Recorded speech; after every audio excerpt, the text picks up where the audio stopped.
sigamos porque viste que son temas largos. Buenas tardes a todos y todas. No sé si me escuchan. No sé si quieren habilitar la cámara, los micrófonos, somos poco y estaría bueno por ahí que sea un poco más dinámico. Bueno, creo que me escuchan. Leo me escucha, así que calculo que los demás me escuchan. Bueno, ¿cómo andan? Estamos con Leonardo Lignazzi, presidente de la Comisión de Derecho Administrativo del Colegio de Abogados de Zárate Campana, abogado y casi especialista en Derecho Administrativo, recibido de la UBA. Ahí le falta la entrega del trabajo final, que no me queda duda de que es un especialista en Derecho Administrativo, así que bueno, vamos a hablar de pretensiones indemnizatorias. Leo, agradecerte de parte del colegio, del cual sos parte, y de parte de la Comisión de Jóvenes por estar acá y tu buena predisposición y voluntad. Así que bueno, yo voy a hacer un poco de moderador. Igualmente, si quieren abrir los micrófonos, hablar, preguntar, es la idea de esto. Así que bueno, Leo, comenzás a charlar y bueno, yo seguramente me meta porque me gusta el tema. Así que vamos y venimos. Dale, buenísimo. Gracias, Guido. ¿Ahí se escucha bien? Sí, sí, se escucha perfecto. Perfecto, bueno. Buenas tardes entonces a todos y todas. Muchas gracias por la invitación. Realmente siempre es un placer poder estar junto a la comisión en estos cursos de iniciación profesional con matriculados nuevos que cada día se van sumando al colegio. Y bueno, y agradecerle a cada uno de ustedes, ¿no?, la participación. Sabemos que es un día difícil porque estamos, como hablamos con Guido, previo a un feriado largo, extra large, en medio de una pandemia que a poquito, bueno, se va abriendo y bueno, todos tenemos ganas de hacer alguna actividad por fuera de lo que tiene que ver con el estudio, la capacitación y demás, pero bueno, nunca está de más, así que la idea es tener una charla, hacer una exposición sobre lo que tiene que ver con la temática del día, y bueno, ida y vuelta, como para que entre todos sea dinámico y podamos entender, más que nada del aspecto práctico, de qué hablamos cuando hablamos, ¿no?, de pretensión administrativa. Esto cuando uno estudia Derecho y cuando uno ejerce la profesión, son temas con los cuales no se encuentra muy a menudo, ¿no? Salvo que alguno trabaje en la administración pública o que ya, digamos, haya tomado la decisión como estudiante o como profesional de dedicarse, especializarse en la materia, no es muy frecuente que encontremos colegas y mucho menos estudiantes, porque yo era uno de los que, no digo que detestaba la materia, pero no era de mi incumbencia favorita, el derecho administrativo. Pero después, como digo siempre, cuando uno lo trabaja, cuando uno lo va masticando un poquito mejor, lo va experimentando, le gusta y, bueno, y hasta le apasiona, como nos pasa con otras ramas del derecho. Acá, bueno, evidentemente estamos hablando del derecho público, ¿no?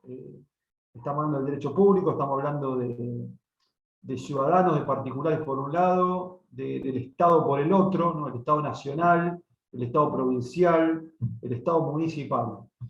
Y nosotros, bueno, estamos acá en la provincia de Buenos Aires, con lo cual la idea de esta charla también es circunscribirla de alguna manera y focalizarla a los fines prácticos en el quehacer cotidiano nuestro. O sea, vivimos en Zárate, en Campana, en Escobar, en Exaltación de la Cruz, o sea, los municipios que integran nuestro departamento judicial, dentro de una provincia grande como la provincia de Buenos Aires, donde, bueno, tenemos el fuero contencioso administrativo y nos vamos a ir encontrando en la práctica profesional que muchas veces no entendemos o no sabemos, y a veces no sabemos a dónde recurrir cuando nos toca un tema, ¿no?, donde viene algún cliente a una consulta a nuestro estudio,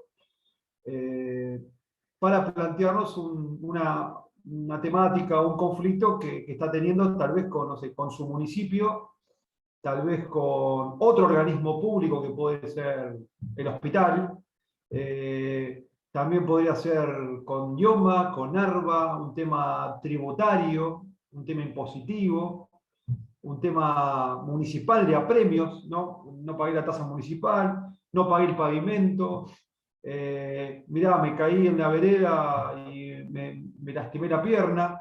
Bueno, son un montón de cuestiones que son cotidianas, porque de eso se trata el derecho administrativo. Convivimos con el derecho administrativo, aunque parece que está lejos. No lo está. Estamos, digamos, conviviendo a diario con el derecho administrativo. Entonces, bueno, llega un momento que todo eso, como profesionales, lo tenemos que entender, interpretar, saber encuadrar para darle un mejor asesoramiento a nuestro cliente y saber, digamos, el cauce que le tenemos que dar ante un conflicto, qué salida administrativa o judicial, si se quiere, dentro de lo que es esta rama del derecho público. Yo acá traje como algún material pequeño como para que nos sirva de referencia, algunas filminas de Power que nos van a ir acompañando en la charla, y también después tengo un archivo Word que lo vamos a ver acá un poquito, pero se los voy a enviar a ustedes también, para que tengan 3 modelitos descritos, que uno tiene que ver con pretensión impugnatoria, que después vamos a explicar bien de qué se trata, judicial, otro que tiene que ver con un pronto despacho administrativo y otro que tiene que ver con un amparo por mora ante la administración pública, que es un proceso judicial. Entonces, yo acá voy a darle lugar a ver las filminas. Acá tengo. Voy a entrar acá. Bueno, a ver si se puede ver. Así vamos avanzando en lo que se trata. Les decía, bueno, que la idea es empezar a circunscribir a lo que es el día a día nuestro acá, ¿no es cierto?, en el departamento judicial.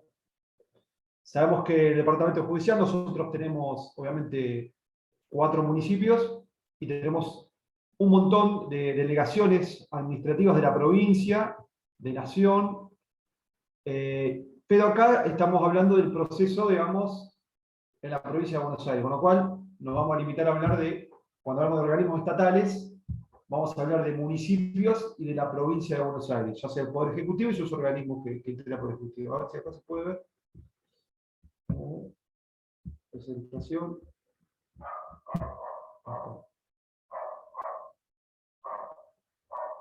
Como para hacer una recapitulación. No sé si me carga. Acá está.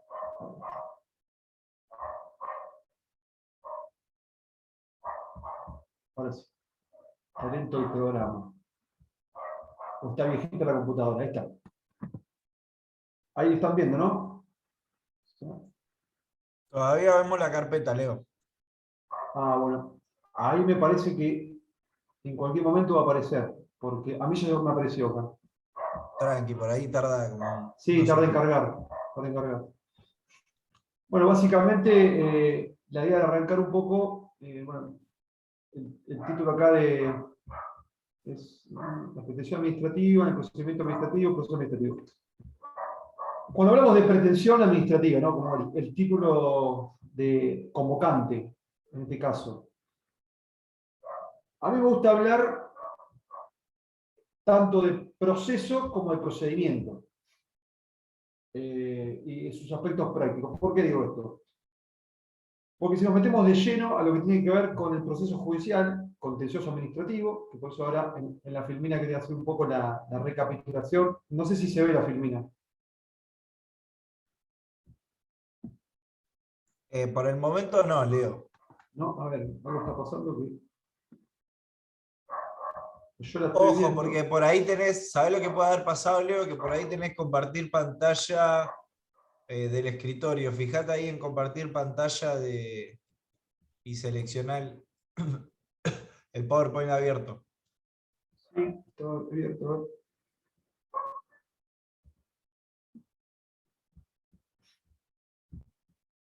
Ahí se ve el PowerPoint, ¿no? Ahora sí, Leo. Ahora sí A ver se ahí. ve. Sí, ¿Ahí sí, se ve? ahora se ve, claro. Perfecto, Leo. Ahí está la placa inicial. Está bien. Bien. ¿Ahí se ve? ¿Qué dice nociones preliminares? Perdón, perfecto, Leo, se ve, estaba muteado. Sí, Ah, sí, perdón. sí, se ve a la perfección. Listo, entonces avanzamos. Ahora me quedo tranquilo. Oye, vamos a sacar Esto, no sé si es mejor. Bueno, les decía que acá en nuestra provincia de Buenos Aires, como para entender un poco, dar un marco, ¿no? Las nociones preliminares que nosotros estamos hablando de cómo nace la justicia administrativa en la provincia de Buenos Aires, porque obviamente nosotros durante mucho tiempo, hasta el año 2003, 2002-2003, no tuvimos juzgados contenciosos administrativos. Era muy difícil cuando había un conflicto de esta materia tener un lugar donde la reclamar, digamos, era la Corte Suprema de la provincia, la Suprema Corte de la provincia de Buenos Aires, el lugar, digamos, donde uno tenía que recurrir. Y con la extensión, digamos, que tiene la provincia de Buenos Aires, obviamente el acceso a la justicia no estaba garantizado en este caso. Por eso, bueno, acá como noción preliminar, hablamos que la justicia administrativa bonaerense, acá estamos hablando del Poder Judicial primero. Aclaro porque la idea también después de hablar un poco de procedimiento. La justicia administrativa bonaerense siempre fue un sistema judicialista. Logra modificaciones a partir de la reforma constitucional de la provincia de Buenos Aires en 94 y empiezan a hacer ruido principios como el pro actione, el principio de acceso irrestricto a la justicia y la garantía de la tutela judicial efectiva, que la tenemos en el 15 de la Constitución de la provincia de Buenos Aires. En línea, como ponemos acá, con los tratados internacionales que nos garantizan, obviamente, este acceso irrestricto a la justicia. Se estableció en la Constitución del 94 un mandato explícito en el artículo 166, apartado 5. ¿Qué dice, digamos, ese artículo de la Constitución provincial? Dice que los casos originados, o sea, ya es un mandato constitucional, los casos originados en la actuación u omisión de la provincia, los municipios, los entes descentralizados y otras personas en el ejercicio de función administrativa serán juzgados por tribunales con competencia en la materia administrativa. De acuerdo al procedimiento que determina la ley, Bueno, acá ya la Constitución misma impone que cuando tenemos un supuesto donde hay una conducta, ya sea por acción u omisión, de la provincia, de los municipios, con sus entes descentralizados y otras personas, que obviamente después el Código de Control Administrativo lo vamos a ver, las define, en ejercicio de funciones administrativas, o sea, acá tenemos dos cuestiones, actuación u omisión, ejercicio de funciones administrativas. Será juzgado por tribunales, o sea, la especialidad, ¿no? O sea, tener tribunales que se encarguen de estas cuestiones y no tener que ir a, no sé, un tribunal civil que juzgue cuestiones que tienen que ver con lo contencioso administrativo. O ir a la corte como pasaba. De acuerdo al procedimiento, obviamente que va a estar determinado por la ley, que obviamente es lo que vamos a ver nosotros, que es la ley 12.008, que crea este Código Contencioso Administrativo. Como acá lo último, bueno, en respuesta al mandato constitucional del año 94, bueno, se tomaron un tiempo los muchachos, se sancionaron las leyes 12.008 y 12.074.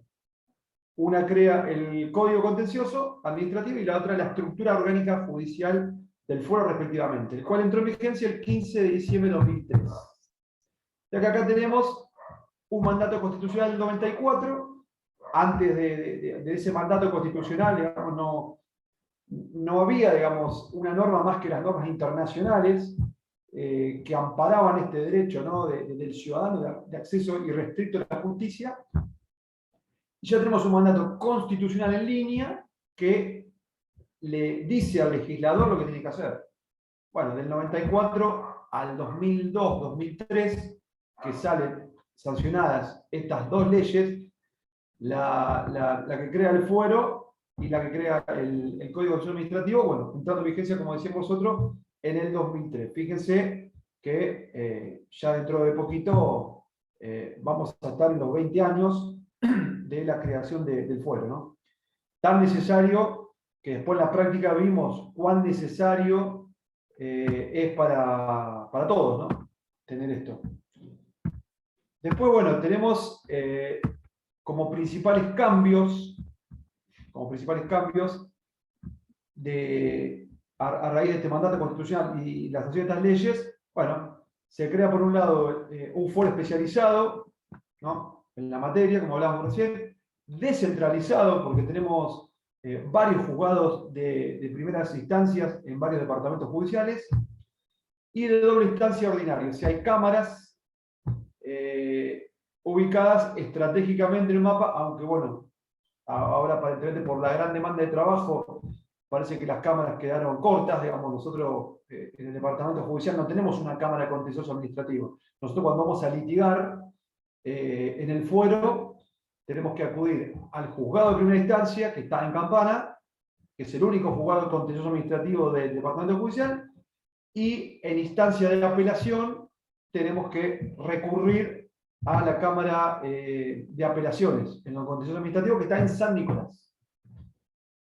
Bueno, obviamente el foro está integrado por jueces unipersonales de primera instancia, con asiento en las ciudades cabeceras, por eso recién hablábamos de Campana, que es la cabecera del departamento judicial, Cámara de Apelaciones regionales, que son la alzada de los juzgados, y poseen competencia originaria respecto a resoluciones adoptadas.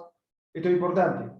Cuando hay resoluciones del Tribunal de Cuentas, el Tribunal Fiscal y todo otro tribunal administrativo, así como los recursos directos contra resoluciones de los colegios profesionales respecto al gobierno de la matrícula. Esto es importante, lo vamos a ver cómo lo presenta el código. Pero nosotros hablábamos recién de actuación u omisión de los entes estatales, ¿no? Como para decirlo de manera genérica. Pero ¿qué pasa? Claro, cuando hay tribunales, Tribunal de Cuentas, Tribunal Fiscal y otro tribunal administrativo, ahí directamente no vamos al juzgado de primera instancia.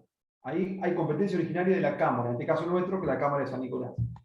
Y que nos toca muy de cerca a nosotros, como colegios de abogados, cuando hay un conflicto, digamos, con un colegio profesional, la resolución que adopta ese colegio profesional, que tal vez, digamos, me genera, ¿no es cierto?, un perjuicio, un daño, una lesión a un derecho, a un interés tutelado por el ordenamiento jurídico, a mí como matriculado de ese colegio, bueno, directamente tengo que irme a la Cámara a poder, digamos, impugnar y cuestionar esa resolución del colegio profesional.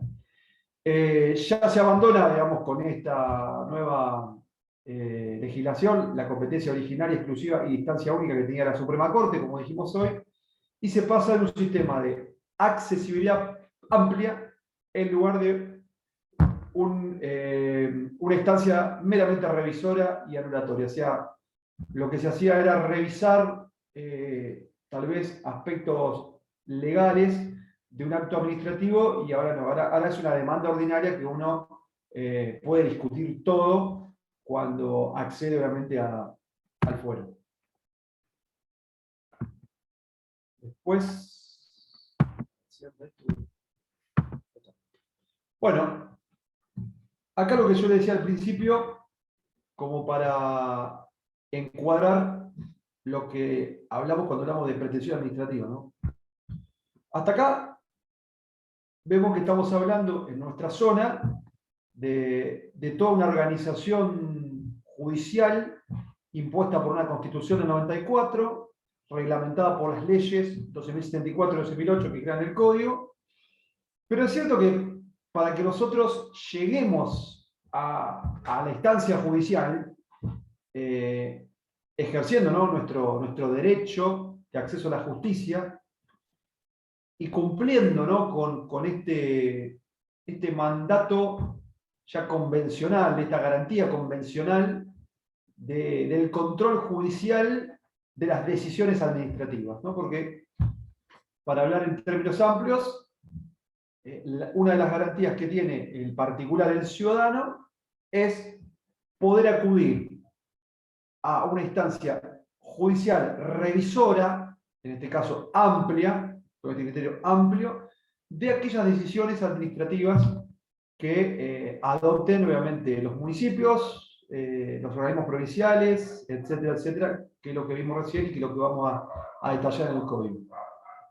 Para llegar ahí, no es que nosotros de la noche a la mañana le decimos a nuestro cliente: tuvo un conflicto con el municipio, le quieren cobrar de más una tasa, usted ya pagó, se accidentó en la vereda, lo chocó un móvil policial, pasó algo en el hospital, lo echaron del trabajo municipal, porque muchas veces hay empleados que están en empleo público, que es un régimen totalmente distinto al régimen laboral de derecho privado, y eso también lo vemos, decirle, bueno, listo, iniciamos una acción judicial ante el Foro Contencioso Administrativo.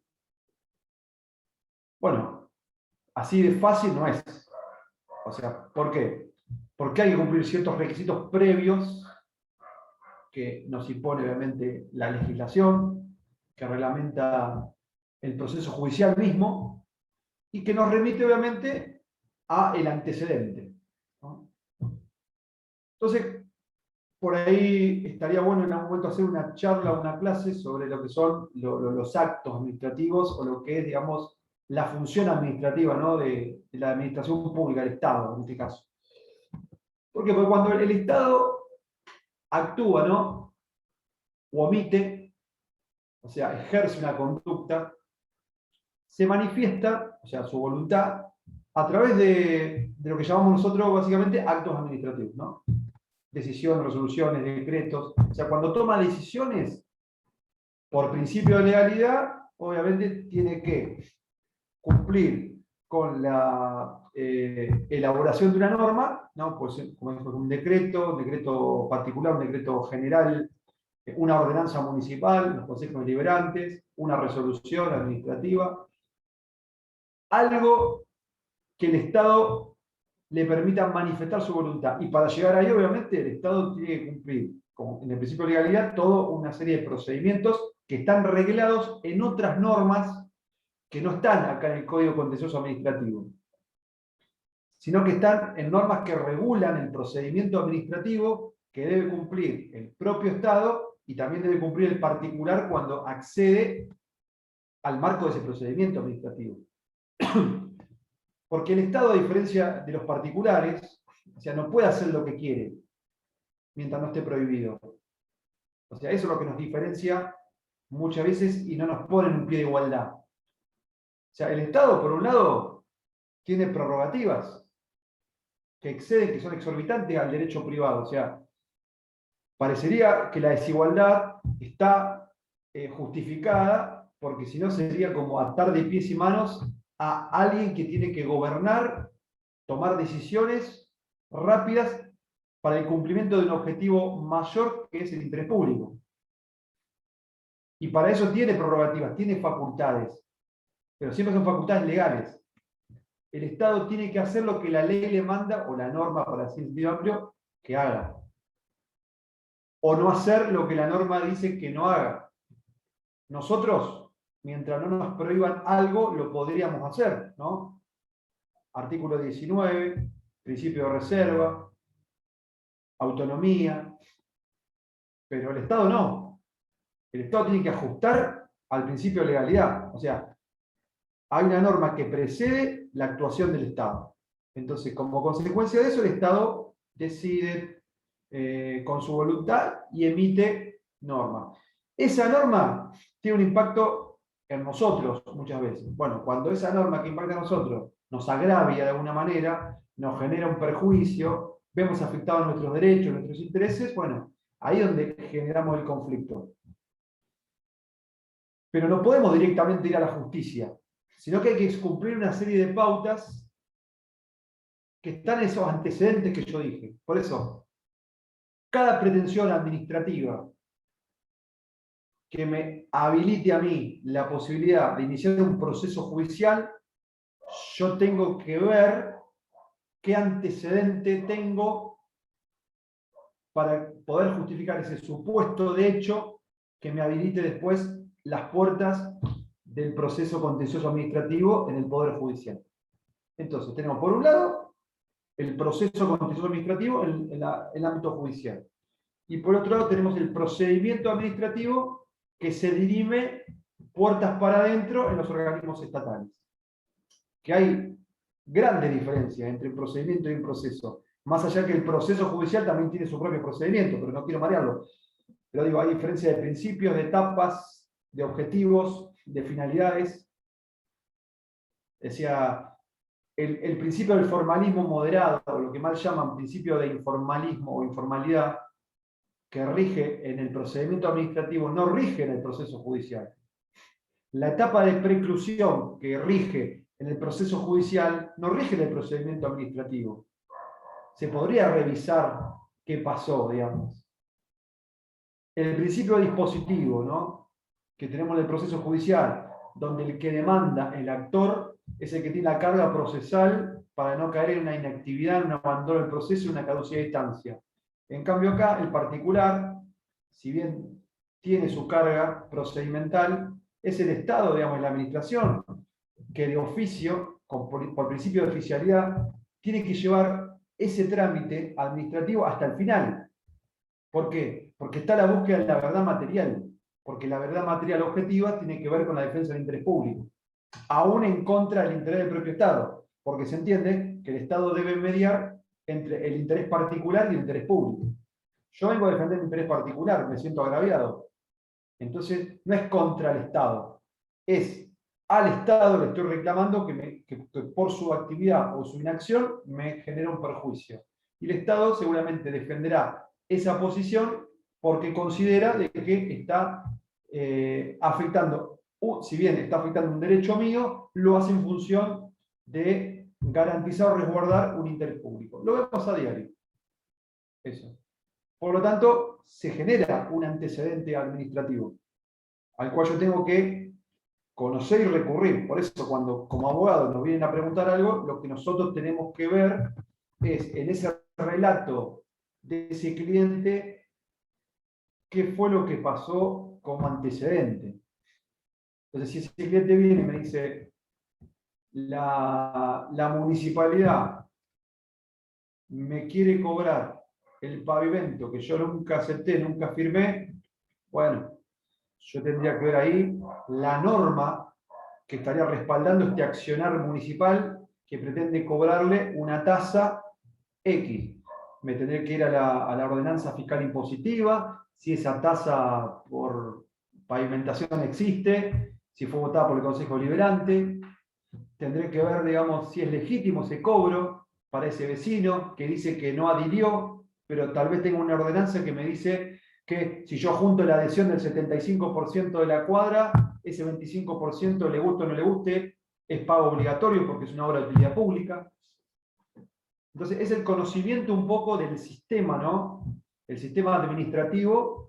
Lo que no puede hacer el Estado es obrar sin respaldo legal, violando el principio de legalidad, aunque lo hacen, y lo que llamamos vías de hecho, que lo vamos a ir viendo ahora en las pretensiones. Pero por eso es importante, digamos, ir viendo como dos cosas separadas que se van juntando, ¿no? En la provincia de Buenos Aires.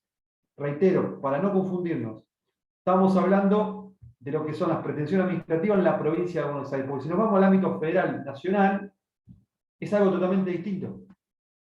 Porque todos podemos conocer la ley 19.549, que es la ley de procedimientos administrativos aplicable en el ámbito nacional, ¿no? Administración pública nacional, descentralizado nacional, etc. Pero fíjense que esa norma es una norma de procedimiento, pero tiene aspectos procesales en la norma, porque no existe un código procesal o un código contencioso administrativo federal como si lo tenemos acá en la ley 2008 en la provincia de Buenos Aires. No hay a nivel federal. Entonces vamos a concentrarnos acá, porque a nivel federal se utiliza el Código Procesal Civil y Comercial de la Nación, al no haber un código. Acá solamente recurrimos al Código Procesal Civil y Comercial de la Provincia de Buenos Aires de manera supletoria porque lo dice la misma ley. Ahora bien, para entender esto de pretensión administrativa, primero tengo que saber el ámbito de competencia, ¿no? O sea, ¿de qué estoy hablando cuando hablo de derecho administrativo, de función administrativa, de pretensión administrativa? Bueno, acá volvemos a la ley 12.008, ¿no? Y fíjense cómo lo que habíamos leído recién, acá en esta filmina del artículo 166, apartado 5, que se circunscribe cuando haya un caso que se origine en una actuación u omisión de provincia, municipios, entes centralizados y otras personas en ejercicio de función administrativa. Y fíjense la ley que reglamenta, ¿no?, Cláusula general, artículo primero. Corresponde a los tribunales contenciosos administrativos el conocimiento de decisión de las pretensiones que se deduzcan en los casos originados por la actuación u omisión en el ejercicio de función administrativa.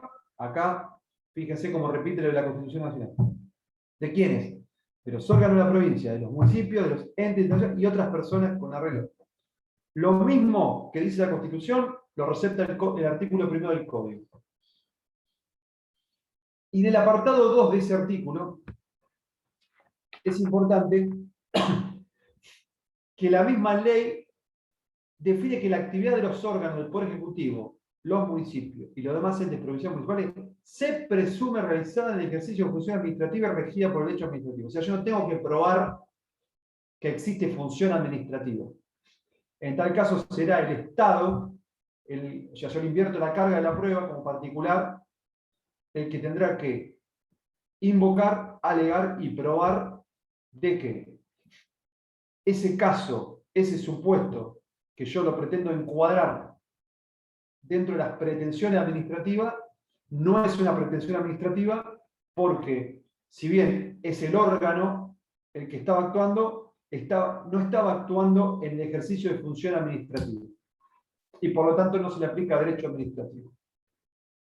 Pero fíjense qué amplitud tiene la norma en la presunción a favor del particular, en este caso, que dice que esa presunción procede aun cuando se apliquen por analogía normas de derecho privado o principios generales del derecho. Epa. O sea, ya no me dice que tiene que haber función administrativa. O sea, actuación, omisión, función administrativa. Después dice, bueno, la función administrativa se puede presumir, como también que esté regida por el derecho administrativo. Pero si aún se rija por analogía, que es la única forma de irnos del derecho administrativo al derecho privado, que pasa mucho esto en la pretensión resarcitoria, ¿no? Cuando vamos a ver ahora, cuando hablamos de responsabilidad del Estado, que ahora se está discutiendo proyecto de ley de Ejecutivo Provincial, tenemos una ley nacional y como no tenemos leyes provinciales de responsabilidad del Estado, muchas veces se aplica por analogía en cuanto a la materia de daño y perjuicios las normas del Código Civil y Comercial. Entonces, aun si yo aplico normas del Código Civil y Comercial, no voltea la presunción de ejercicio de función administrativa y le sigue imponiendo la carga a la demandada o al demandado para probar de que no estaba en ejercicio de función administrativa. Bueno, el artículo 2 ya avanza un poco más en lo que es competencia y razón de la materia. Todo esto para entender dónde nos estamos metiendo, ¿no? Para no pifiarle como abogados ante un caso a dónde tenemos que ir. Porque Juan, sí, está el municipio, listo, vamos al contencioso administrativo. Sí, pero fíjate el procedimiento administrativo, que tenés un montón de material que te puede servir y analizaste si está en ejercicio de función administrativa o la presumís. Pero la presumís, tenés argumentos válidos para sostener esa presunción y que no te lo voltee el Estado. ¿Es competente el juzgado? Bueno, tenemos que esto conocerlo, ¿viste? Como la palma de nuestra mano. Fíjense que el segundo artículo de la ley ya me habla de la competencia y contencioso administrativo directamente. Y me dice, punto por punto, fíjense, yo ahí resalté un poco lo más importante, que comprende, ¿no? Impugnación, esto véanlo porque después esto lo vamos a replicar cuando habla de pretensiones. Impugnación de actos administrativos del caso particular o general, ¿no? Bueno, y ahí habla de todo lo que incluye. Conflictos que se susciten entre prestadores de servicios públicos o concesionarios de obras públicas, en cuanto se encuentra regida por el derecho administrativo. O sea, servicio de agua, servicio de transporte, un servicio de gas, a veces nacional, o el servicio de energía eléctrica, o una empresa que está haciendo una ruta y ganó una concesión para hacer esa ruta. Bueno, se rigen por el derecho administrativo, ese conflicto, tuvo un accidente en la ruta, ¿quién responde? ¿Responde el Estado? ¿Responde el concesionario? ¿Responden los dos? Por eso tenemos que ir encuadrando bien cada situación. También dice, cuando es parte de una persona pública no estatal, por ejemplo, un colegio profesional, es una persona pública no estatal, las que versen sobre responsabilidad patrimonial, esto es la pretensión resarcitoria, responsabilidad del Estado que hablamos hoy, por actividad lícita o ilícita. Y después, bueno, todo conflicto relacionado con la aplicación de tributos provinciales municipales, lo que hablamos hoy, ¿no? En este caso puede ser ARBA, con impuestos inmobiliarios, impuesto automotor, municipios, ¿no? Con tasas, con derechos de algo, con tributos en general. Cuando hay conflicto con contratos administrativos, o sea, es muy común esto, ¿no? No sé, tengo un negocio que le provee las resmas de hoja a la municipalidad. No sé, gané la licitación o tengo una contratación directa, más allá del mecanismo de selección, tengo un conflicto porque no sé, no me pagan, no cumplieron el contrato, bueno, es un contrato administrativo, sin duda, por lo tanto es competencia contenciosa y por lo tanto ese conflicto lo voy a tener que dirimir en este fuero, que después tendremos que ver, cuando yo meta la pretensión, cumplir esos requisitos de admisibilidad que tienen que ver muchas veces con el antecedente del procedimiento. Bueno, cuando hay entes públicos estatales, cuando ejecución de tributos provinciales, ¿no? Esto es cuando no se paga y ya hay una ejecución directa, ¿no? Que ya pasan las etapas de intimaciones y demás, y está firme. Y después, bueno, con cuestiones de dominio estatal, ¿no? Servidumbre, expropiaciones y demás, es todo materia de derecho público, derecho administrativo y por lo tanto competencia del fuero y en nuestro departamento judicial de la doctora Mónica Yerbe, titular del Contencioso Administrativo número 1.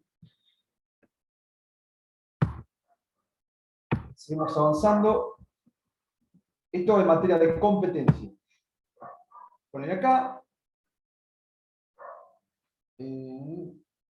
para no marearnos. Bien. Bueno, ya habiendo un poco hablado sobre nuestro fuero, sobre la necesidad de creación de nuestro fuero, circunscribirnos, ¿no?, al ámbito del departamento judicial, a la provincia de Buenos Aires, nos dimos cuenta, bueno, que cuando uno como particular necesita hacer un reclamo, bueno, estamos hablando de una pretensión, ¿no? El reclamo judicial tiene su antecedente administrativo, como decíamos. Como profesional tenemos que ser muy prudentes en estas cuestiones. Cuando vemos el caso, cómo lo encuadramos, a veces directamente no encuadra dentro de la competencia, para no tener que ir, ¿viste?, al juzgado que nos declaren incompetentes. Suele suceder muchas veces, y he visto casos de derecho, de empleo público, perdón, donde ha habido cuestiones de conflictos laborales, ya sea en un organismo provincial o municipal, que se ha planteado en sede judicial en los tribunales de trabajo. En el tribunal de trabajo, la espada de pecho de taquito y dice, es incompetente. Sí. Entonces, esas cosas como profesionales nos pueden pasar a nosotros. Que le erremos algo importante, ¿no? Que tiene que ver con la competencia. Hay otras cuestiones de competencia que son muy finas y muy precisas y muy debatibles. Pero hay cosas que están claras. O sea, si yo trabajo para el Estado, no es derecho privado, es derecho público. O sea, hay normas específicas que las tengo que conocer y que existen, ¿no?, a nivel municipal y a nivel provincial. Pero teniendo un poco claro esto, después lo que tengo que tener claro, bueno, ¿qué es lo que yo puedo reclamar?, ¿no? Un poco lo fuimos adelantando recién en la cláusula general del artículo primero, en la competencia en razón de la materia. Pero, ¿qué es lo que yo puedo reclamar ante el fuero? Es lo que llamamos pretensiones procesales. Es lo que hoy llamamos pretensión administrativa, o una parte de lo que llamamos pretensión administrativa, porque a mí me gusta ser abarcativo. Para mí la pretensión administrativa es tanto la pretensión judicial, o sea, ante el Poder Judicial, como ante la Administración Pública. Yo ante la Administración Pública hago mi pretensión administrativa, que se somete a un procedimiento. Y después, bueno, seguramente voy a tener la posibilidad de hacer mi pretensión procesal dentro del Poder Judicial. Y es administrativa. Pero fíjense que acá es como que el artículo 12 del Código de Contencioso Administrativo, según el objeto, me limita a 6 supuestos. O sea, como que me abre la puerta a 6 supuestos de pretensiones procesales. Y me las enumera en el artículo 12. Por un lado, lo que parecería obvio y parecería como que es una columna vertebral, y lo vamos a ver, el resto de las pretensiones, ¿no? O un hilo conductor. Pero es una pretensión procesal específica, autónoma, independiente de las otras. La anulación total o parcial de actos administrativos de alcance particular o general, lo que llamamos pretensión anulatoria o pretensión impugnatoria. Esta es la más común que vemos.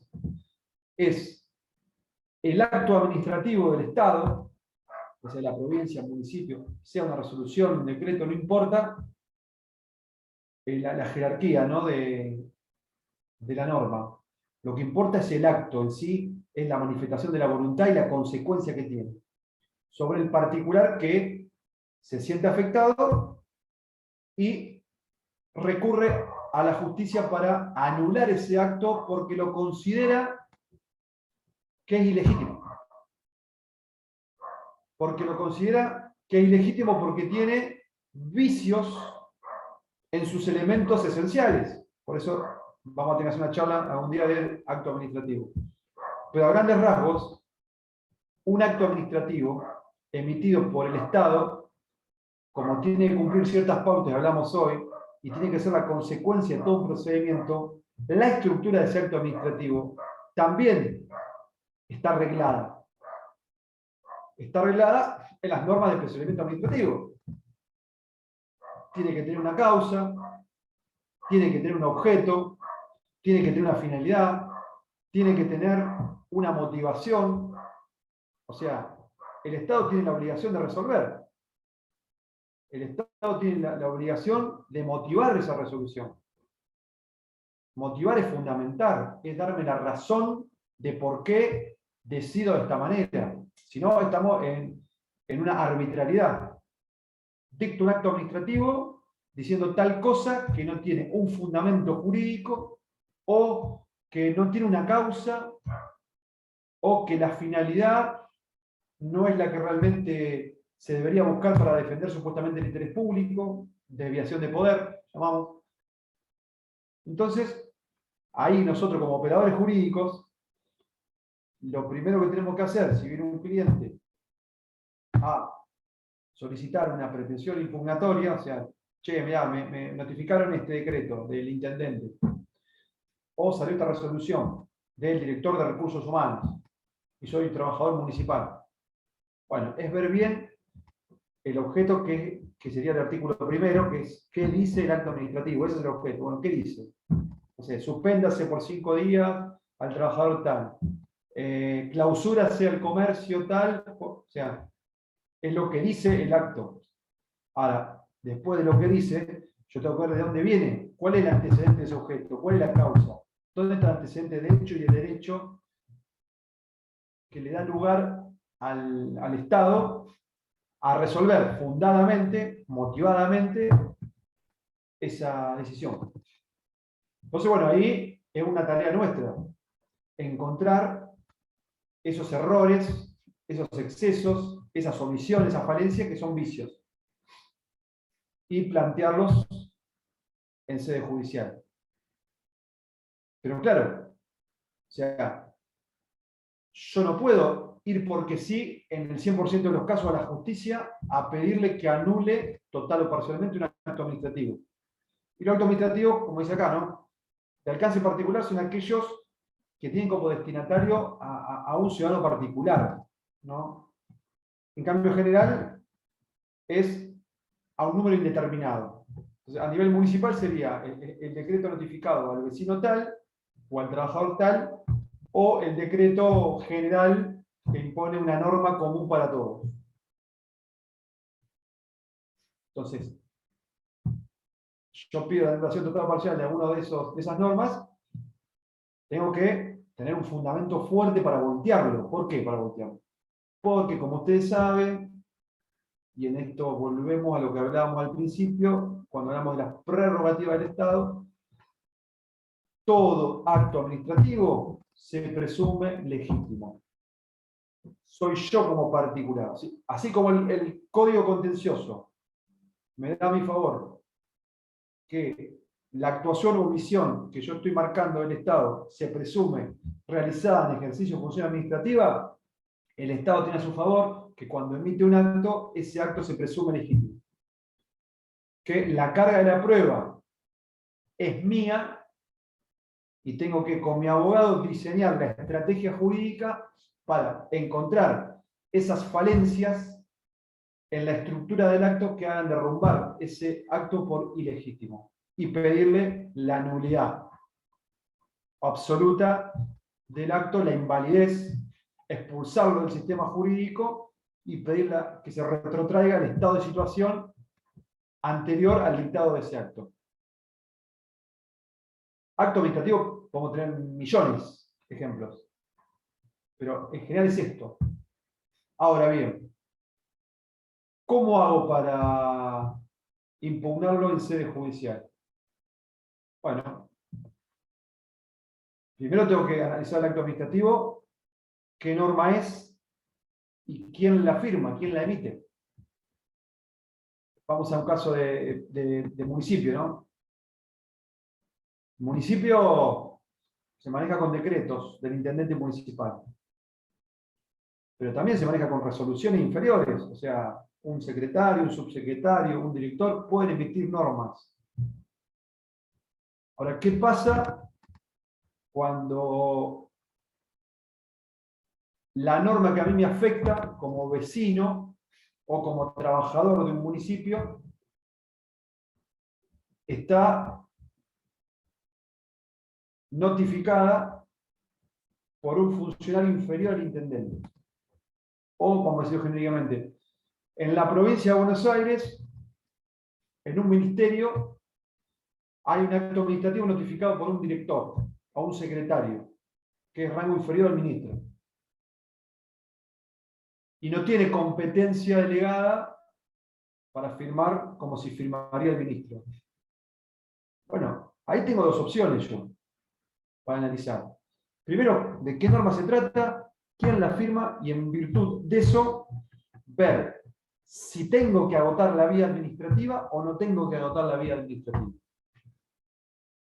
Por eso es lo que hablamos hoy. Siempre hay que ver el antecedente administrativo. Y en el caso del procedimiento administrativo municipal se aplica la Ordenanza General 267/80. Que anótenla, que es la que regula el procedimiento administrativo de todos los municipios de la provincia de Buenos Aires.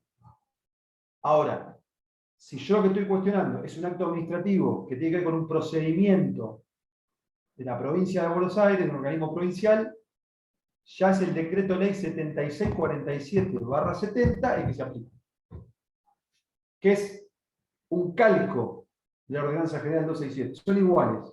Creo que en algunos detalles de terminología podrían diferir, pero es lo mismo. Son dos normas de facto que fueron ratificadas por legislación en democracia, hoy vigentes, aunque los municipios pueden por ordenanza modificar ciertos aspectos del procedimiento de las ordenanzas generales 267/80. Pero ahí yo tengo que mirar. Cuando voy a cuestionar si acto administrativo municipal o provincial que me afecta tiene vicios, tengo que recurrir a esas dos normas que les comenté y buscar si se cumplió el procedimiento. El procedimiento es uno de los elementos esenciales también. Si intervino el servicio jurídico con dictamen previo, en caso de que ese dictamen previo y legal tenía que ser obligatorio antes de emitir la resolución. Muchas veces el dictamen no es obligatorio, pero es parte de la motivación. Entonces yo cuestiono la motivación porque hay un dictamen que va a contramano de lo que yo considero. Entonces ahí veo, si el acto administrativo, o sea, como principio general, el código contencioso me dice que para que sea admitible la pretensión, yo tengo como principio general que siempre agotar la vía administrativa, salvo en estos casos, que acá lo vemos en la pantalla, que es el artículo 14. El primer supuesto es lo que recién hablábamos. Si el acto administrativo del caso en particular se dictó por la autoridad jerárquica superior, o sea, un decreto del intendente, que ya pone final a todo, no hay ninguna instancia superior al intendente, directamente yo me voy al juzgado. No necesito ir a la municipalidad a plantear nada. O si en la provincia el ministro fue el que resolvió, listo. Tiene, digamos, competencia resolutoria final. No tengo que ir al gobernador, en este caso. Pero bueno, tenemos que saber de qué norma es, quién la firma y si necesito o necesito agotar vía administrativa. Acá no se necesita en el primer caso. En el segundo caso, que no se necesita también, dice cuando mediara una clara conducta de la demandada que haga presumir la ineficacia cierta, o sea que, como, a ver, en términos generales, si es al pedo, ¿no? A los fines procesales, ir por una vía, un agotamiento de vía administrativa. O sea, una carga excesiva o inútil, dice ahí. La interposición de la demanda importará la interrupción del plazo de caducidad, que ahora lo vamos a ver, para presentar recursos del sede administrativo. Otro caso cuando se impugna un acto administrativo de alcance general, que ya no es un acto particular, es como un decreto aplicable a todos, una norma, una resolución aplicable a todos. En este caso, bueno, se emana de la autoridad jerárquica superior o el órgano de competencia. Se aplica el mismo supuesto que el inciso A, ¿no? Muchas veces en la municipalidad es el intendente el que emite decreto de alcance particular o decreto de alcance general. Listo, lo firmó el intendente, es un decreto, no hace falta votar la vía administrativa, me voy al juzgado contencioso a impugnar ese acto administrativo. Y después, bueno, no hace falta agotar vía administrativa en los casos que estamos viendo acá, ¿no? En el inciso 5, fíjense, cesación de una vía de hecho administrativa, que ahora vamos a explicar qué es, o cuando hay una orden judicial de pronto despacho, que también lo vamos a ver, que tiene que ver con el amparo por mora. Pero fíjense que ya el código me dice cuáles son las pretensiones procesales, el código me dice cuáles son los requisitos de admisibilidad, uno de ellos es agotar la vía administrativa, no siempre, me dice cuándo no, y acá ya vemos ahí, dentro de estas pretensiones procesales, cuáles son las que no directamente deben agotar vía administrativa. O sea, las 5 y las 6 que tengo acá en pantalla, no, ni siquiera hace falta, me voy directamente a la justicia. Lo que sí tenemos que tener bien claro es el plazo de caducidad, que ahora también lo vamos a ver. ¿Cuánto tiempo tengo yo para interponer la demanda? Bueno, en la pretensión 2, hablar del restablecimiento o reconocimiento del derecho o interés tutelado. Esto también, acción reivindicativa, le llamo yo, pero está emparentado con los actos administrativos. ¿Por qué pasa? Un trabajador del Estado está impugnando, no sé, una sanción o un cambio de lugar, de tarea, una cuestión salarial y demás.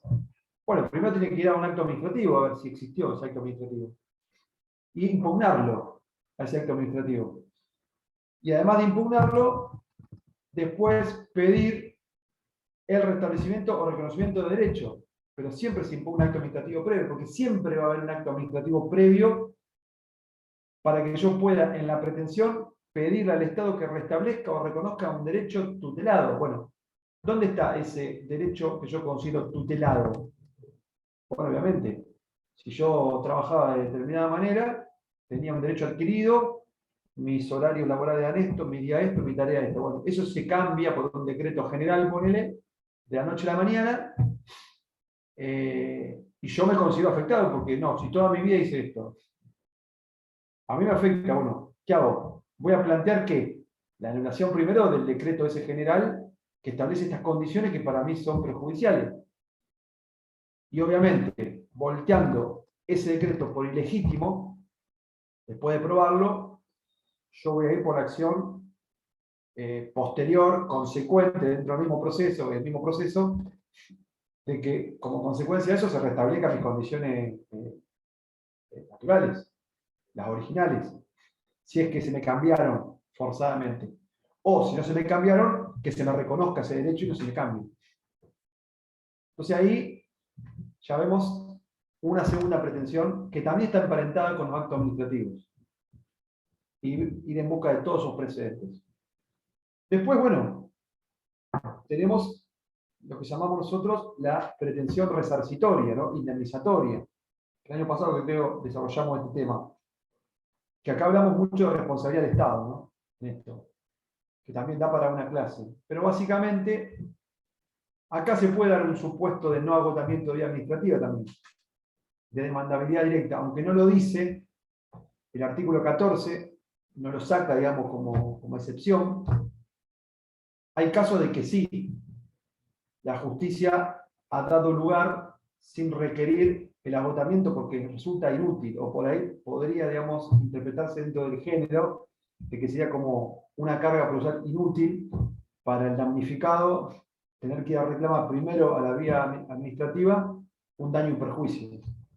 Se me ocurre esto, ¿no? El accidente en la vereda. O sea, sí, puedo hacerlo, sí, puedo hacer un reclamo ante la municipalidad, pero no es condición sine qua non para que yo vaya a responsabilizar al Estado porque sí, salvo que en el nuevo proyecto de ley de responsabilidad del Estado se me imponga como condición.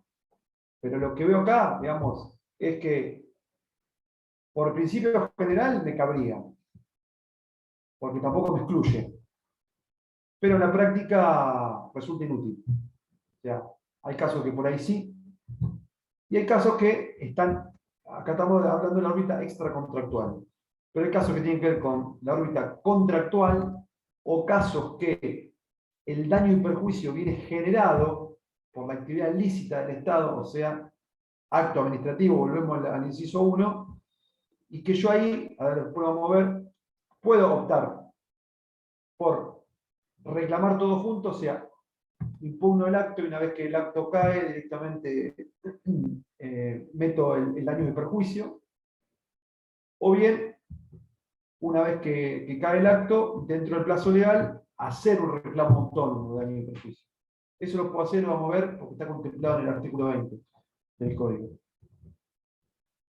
Pero esto tiene que ver con la responsabilidad del Estado, ¿no? Contractual o extracontractual. Puede haber acto administrativo previo o no lo puede haber.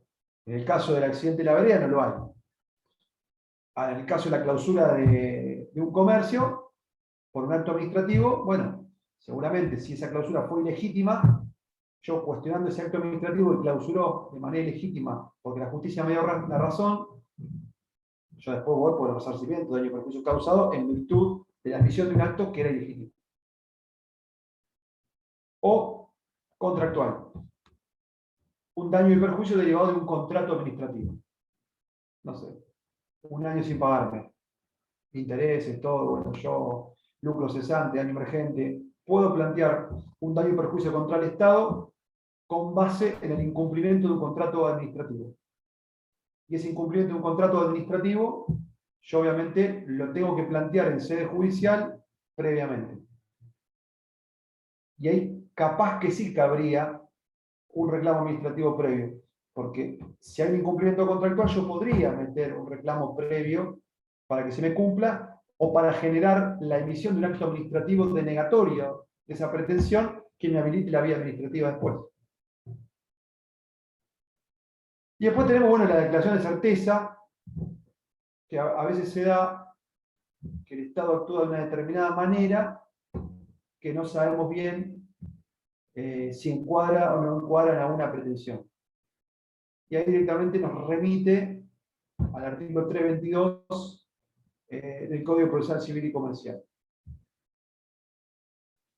Estas son las 6 pretensiones procesales administrativas que nuestro código nos habilita.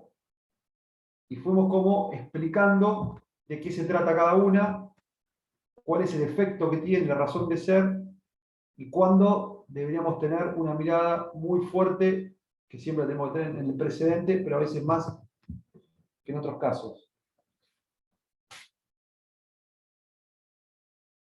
Avanzamos en la cesación de una vía de hecho administrativo, que me quedaba pendiente, y en la orden judicial pronto despacho. Cuando las nombramos hoy pensé que ya la habíamos explicado. Bueno, como hoy decíamos que el Estado no puede hacer lo que quiera si no hay una norma que le imponga cómo proceder. Por lo tanto, siempre tiene que ajustarse al principio de legalidad. A veces hablamos de facultades regladas, a veces hablamos de facultades discrecionales, que tiene que ver con esto, ¿no? La facultad reglada es lo que la norma me dice que tengo que hacer. No puedo yo arbitrariamente o discrecionalmente disponer por fuera de la norma. Aunque a veces existen facultades discrecionales del Estado, pero también porque hay una norma que lo habilita y me da un margen. Yo siempre pongo el mismo ejemplo de una sanción laboral, no de empleo público. El Estado te puede imponer una sanción de suspensión, pero la ley o el código o la norma que se aplique, o el régimen disciplinario que se aplique, me dice, bueno, yo lo puedo suspender 5 días, 10 días, 30 días. Bueno, yo lo suspendo, pero ¿cuánto lo suspendo? Bueno, esa decisión de suspender 5, 10, 30, lo que sea, es discrecional. Pero la norma me la habilita. Ahora, obviamente, la discrecionalidad no significa arbitrariedad. Si una falta es leve del trabajador y no hay reincidencia y yo le aplico la máxima suspensión, no parecería razonable, parecería desproporcionado. Ahí sí, digamos, el trabajador podría impugnar por desproporcionada la medida y un exceso de la facultad discrecional, ¿entienden? Pero siempre tiene que haber una norma que habilite, aún cuando hay facultad discrecional. Ahora bien, cuando hablamos de vía de hecho, hablamos de un comportamiento material, no hablamos de un respaldo legal. O sea que el Estado actuó per se y no puede justificar una norma, un precedente que lo habilite a actuar como actuó. Y eso generó daños y por lo tanto, bueno, podría yo ir al inciso 3 después por daños y perjuicios, en base a un comportamiento material que violó el principio de legalidad. Entonces acá yo, como pretensión procesal, puedo ir a la justicia directamente, sin agotar vía administrativa, y pedirle a la jueza, por favor, que ordene que cese esa vía de hecho administrativa, porque ese comportamiento material puede ser permanente, continuo, puede durar. Volviendo al tema del empleo público, nos pasa muchas veces con descuentos sistemáticos de salarios a trabajadores. Porque el trabajador fue al cajero, cobró y cobró menos que el mes pasado. Hace el reclamo y le dicen verbalmente, no, bueno, porque fue una decisión de sacar este concepto o porque el biométrico dio que marcaste tarde y te descontó, y capaz que el mes que viene lo mismo. Bueno, a ver, capaz que el descuento está bien en lo sustancial, pero no está bien en lo procedimental, porque no es la manera de proceder. Ahí, si se detecta una infracción, se tendría que citar al trabajador, que tenga un descargo como corresponde y resolver la cuestión. Fácil. No, directamente se liquida menos sueldo porque, no sé, un informe de recursos humanos o un informe del sistema biométrico dio que le dejó tanto, trabajó menos horas de la habitual, entonces le corto el salario. Que después es un bolonqui restablecer eso, ¿no? Porque el empleado mete nota, y acá que, bueno, tenga razón o se restablezca, bueno, puede pasar, y encima, bueno, sin interés va eso. Entonces, yo puedo ir a la justicia para cesar una vía de hecho, administrativa. Hay miles de ejemplos, pero acá no hace falta que yo vaya a la administración. Y se libre orden judicial de pronto despacho, en estos términos, esto lo vamos a ver ahora más desarrollado, pero se trata básicamente, y esto tiene que ver mucho con el antecedente administrativo, esto es el amparo por mora.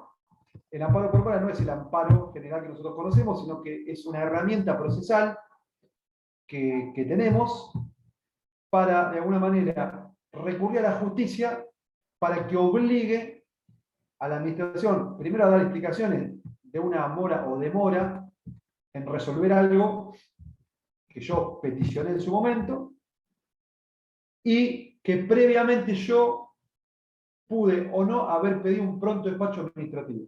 De hecho, en los modelos que yo tengo acá, que les voy a mandar, hay un modelo de pronto despacho administrativo y un amparo por mora judicial. Entonces, ahí no me dan pelota, listo. A ver, yo meto un recurso, meto una petición, no tengo respuesta. Tal vez esa respuesta me la tenía que dar un organismo inferior. Bueno, voy por jerarquía, recurso jerárquico al superior. Llego a la máxima autoridad. No me contesta. Meto un pronto despacho. Y todo esto que estoy hablando es procedimiento administrativo. Es el antecedente, antes de llegar a este punto 6. Tiene plazos, procedimiento. Sí, hoy Leo está pasando Sí. mucho con el IPS. O sea, Bueno, si entra el contencioso administrativo a ver, de acá tremendo. y está lleno de amparo por mora, y no te digo acá, si entra a La Plata o otros lugares que manejan mucho más lo Explota. que es, explota de amparo por mora. Y el IPS le está pasando eso, que encima está generando muchísimas costas por amparo por mora, porque la realidad, el IPS no está trabajando. Es la realidad. Entonces, es tremendo. Nosotros lo estamos haciendo también los amparos por mora, pero, y por suerte se está manejando rápido acá, en el contencioso de acá. Sí, sí, sí. Pero, pero sí, es un re tema. Es un re tema. La demora de la administración hoy está complicada con la pandemia. Por eso es importante que nosotros como profesionales sepamos y le traslademos a nuestros clientes, No, sí, porque, sin duda, porque si no, una jubilación te sale 6 años en el IPS. Si no metes el amparo por mora, no la sacas más. Es la realidad. porque está esto que se naturaliza, ¿viste? Que el Estado es lento, que no resuelve, que hay Sí, que sí, esperar. total. Y la verdad que no, que, a ver, sí, es una realidad como vos decís, pero también nosotros tenemos que saber que hay herramientas que podemos utilizar y que obviamente la administración no te va a dar bola con los pronto despachos administrativos. Ya lo sabemos que a veces es necesario, a veces es conveniente y a veces directamente, como decís vos, te vas al contencioso, metes a parapomona y doy fe que sí, que se trabaja muy bien en el juzgado de Campana y Sí, que son rápidos para en 3 resolver. meses tenés la sentencia. Exactamente, Y a los 15 días no cumplen, obviamente, y al toque ya lo intiman con Astray. Lo está manejando bien. exactamente. Che, Leo, te Bueno, comento, yo en sí, 5 me voy a tener que ir porque mi hijo me está taladrando acá y se me va a complicar, te soy sincero. está muy bien, está muy bien. Haga el rol de padre, tranqui. Sí, igual estamos ya, sí, 7 menos cuarto, ¿no? Está bien, está muy bien. Quédate tranquilo, dale. Avanzamos entonces. Bueno, acá están, digamos, como detalladas las pretensiones. Después, bueno, para no marear, bien. Bueno, después, otro de los requisitos de admisibilidad, como el que vimos ahora de supuesto agotamiento de vía administrativa, es el plazo, ¿no? Para deducir la pretensión. Porque recién hablamos de las pretensiones procesales y todas tienen un plazo de caducidad. O sea, yo no puedo pretender ir a la justicia y dormir el sueño de los justos. Digamos, tenemos que saber que hay un plazo para poder interponer la pretensión ante la sede judicial. Hayamos agotado o no vía administrativa, pero se entiende que una vez que ya agotamos la vía administrativa o no es necesario agotar la vía administrativa, nos empieza a correr un plazo de 90 días a partir de, bueno, ahora lo vamos a explicar. Eso es general. Por eso el artículo 18 me habla de ese plazo, ¿no? Anulación, la resarcitoria que vimos, vinculada con anulación. O sea, esto es cuando yo primero impugno un acto administrativo que me da lugar a un daño o perjuicio, también tengo el plazo de caducidad. Restablecimiento o reconocimiento de derechos o interés tutelado, y el cese de una vía de hecho administrativa. Fíjense que de las 6 pretensiones procesales que me nombra el artículo 12, las que tienen plazo para deducir pretensión, o las que no tienen plazo, mejor dicho, para hacer más cortito, es la declaración de certeza y la orden de pronto despacho. Porque la orden de pronto despacho tiene el procedimiento regulado en el artículo 76, que es el amparo por mora. Bueno, acá, si yo quiero impugnar un acto administrativo, general, particular, o quiero hacer un restablecimiento de derecho, o quiero hacer una pretensión resarcitoria vinculada a la pretensión de anulación, o pedirle al juez que cese una vía de hecho administrativa, bueno, dentro de los 90 días tengo que presentar la demanda. ¿Desde cuándo? Bueno, si pretendo anular un acto administrativo particular, desde que se me notifica. Desde el día siguiente a la notificación empieza a correr el plazo de 90 días hábiles. Y que agota vía administrativa, ¿no? O sea, siempre el ejemplo este de cuando ya llegaste al máximo nivel jerárquico, se te notificó el acto, bueno, ahí empieza a correr los 90 días. Cuando hay recursos administrativos pendientes, o sea, si hay una resolución de un director y yo no puedo aplicar el plazo de caducidad para ir a la justicia. Primero porque no tengo habilitada la vía judicial, porque no agoté la vía administrativa. Pero ojo, porque se me puede caducar el plazo administrativo. Por ejemplo, recurso jerárquico, que no tiene nada que ver con lo judicial. Entonces, si yo quiero impugnar la resolución del organismo inferior, y como no puedo ir a la justicia porque no está agotada la vía administrativa, tengo que interponer un recurso jerárquico para que llegue al máximo nivel, y ese máximo nivel me diga no, y ahí habilitar la vía, bueno, ojo con eso también. No se tienen que pasar los plazos de los recursos administrativos como tampoco los plazos de caducidad judicial. En este caso, bueno, 90 días desde que se notifica al interesado. Si se pretendiera anular un acto administrativo de alcance general, lo mismo, pero desde la fecha de la publicación. O sea, los actos administrativos de alcance general, reglamentos, se publican. Los actos administrativos de alcance particular, se notifican. También 90 días. Y fíjense esto que es muy importante. Si se pretende anular un acto de alcance general, juntamente con la impugnación de actos administrativos que le hayan dado aplicación, se aplica el mismo criterio que el inciso A. O sea, el plazo de 90 días arranca desde el día después que se notifica al interesado el acto definitivo que agota la vía administrativa. ¿Qué significa acto de aplicación? A ver, muchas veces nosotros conocemos ordenanzas, leyes, decretos, reglamentos, etc., ¿no? Que son de alcance general. Pero vemos que en un momento esa norma nos afecta a nosotros, en algo, en algún momento de nuestra vida. Yo claro, digo, bueno, voy a interponer una acción para impugnar este acto de alcance general. Entonces, claro, voy al código y digo, bueno, a ver, 90 días para impugnar. No, pero si esta norma hace 5 años que está publicada ya. Se me venció el plazo. O sea, yo no podría impugnar esa norma porque tiene 5 años de antigüedad. Pero sin embargo, es ahora donde a mí me aplica esa norma en el caso puntual y me afecta. Y me da lugar a la pretensión. Entonces, como me aplica a partir de ahora, es a partir de que se me notifica esa aplicación de esa norma general a mi caso particular, es que empiezan a correr 90 días.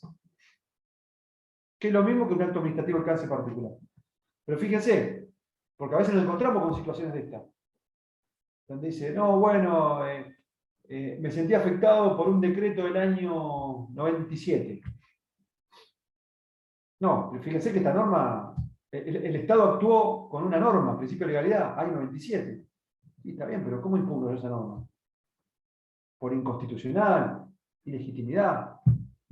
No, por acto de aplicación. Bueno, yo tengo que demostrar que en el día de la fecha, o en este momento, la aplicación de esa norma vieja me está afectando. Y por lo tanto, quiero impugnar ese acto de aplicación. Y después puedo, a través del acto de aplicación, impugnar la norma. O sea, para mi caso particular. Esto es cuando uno plantea la inconstitucionalidad para el caso puntual. El sistema difuso, sale un juego de primera instancia, en una causa que yo planteo, es aplicable inter partes, o sea, no es erga omnes, en este caso. Bueno, acá lo mismo, yo pido que para el caso puntual no se me aplique esta norma, que esa norma termina siendo, por consecuencia, inválida para mi caso, o no. O directamente me rechazan la pretensión y dicen, no, bueno, usted tiene que cumplir lo que dice esa norma bien. Pero son los 90 días. Y en caso de la vía de hecho administrativa, acá ya no se aplican los 90 días porque obviamente no tenemos un plazo temporal, pero sí los 90 días, no hay un acto administrativo, pero sí desde que fuera conocida por el afectado. O sea, ahí hay que ser muy prudente, ¿no? O sea, y que el otro no te pruebe que vos tenías conocimiento mucho antes, no. O sea, desde que conocí o tuve esta afectación, ¿no? Digo, el ejemplo que dimos hoy del recibo de sueldo. Si a mí me descuentan un mes y no hice nada, pasaron 30 días, pasaron 60 días, o sea, capaz que me descontaron 2 meses seguidos, 3 meses seguidos, me dormí y al año siguiente dice, no, bueno, pero a mí me deben salarios todavía de... No, a vos no se te debe nada, se te descontó sistemáticamente durante 3 meses por este concepto y por estas razones. Sí, pero bueno, fue una vía de hecho. No, está bien, fue una vía de hecho, pero no lo planteaste dentro de los 90 días que pide el código. Entonces, cuando yo voy al juzgado a plantear eso, es muy probable que del otro lado, el empleador estatal plantee la caducidad. Y es muy probable que la jueza, si realmente está acreditado esto, diga, bueno, sí, no está cumplido uno de los requisitos de admisibilidad, que es la caducidad. Por lo tanto, no se interpuso dentro de los 90 días oportunamente, se rechaza la demanda. Esto hay que tener mucho cuidado, ¿no? Mucho cuidado. Por eso, vuelvo a decir, es muy importante el precedente administrativo, porque nosotros ahí tenemos todo el antecedente. El antecedente donde agotamos la vía administrativa, interponemos recursos, cumplimos plazos, hasta que llegamos a la resolución final. Una vez que llegamos a la resolución final, bueno, tenemos los 90 días para interponer alguna de estas pretensiones que nosotros necesitemos interponer. Después, ya digamos, entramos en lo que sería la demanda, ¿no? Cada una de estas pretensiones que yo voy a hacer en sede judicial, las tengo que formalizar interponiendo una demanda ordinaria, según el Código Contencioso Administrativo. Y ahí ya empieza el proceso, pero previo a interponer la demanda, debo cumplir una serie de requisitos que ya algunos vimos, como el de agotamiento de vía administrativa, el tema del plazo de caducidad que no se me venza y demás. Acá tengo una filmina, a ver si la encuentro, más o menos explicativa. Acá está. Acá tenemos más o menos, ustedes pueden ver, perdón,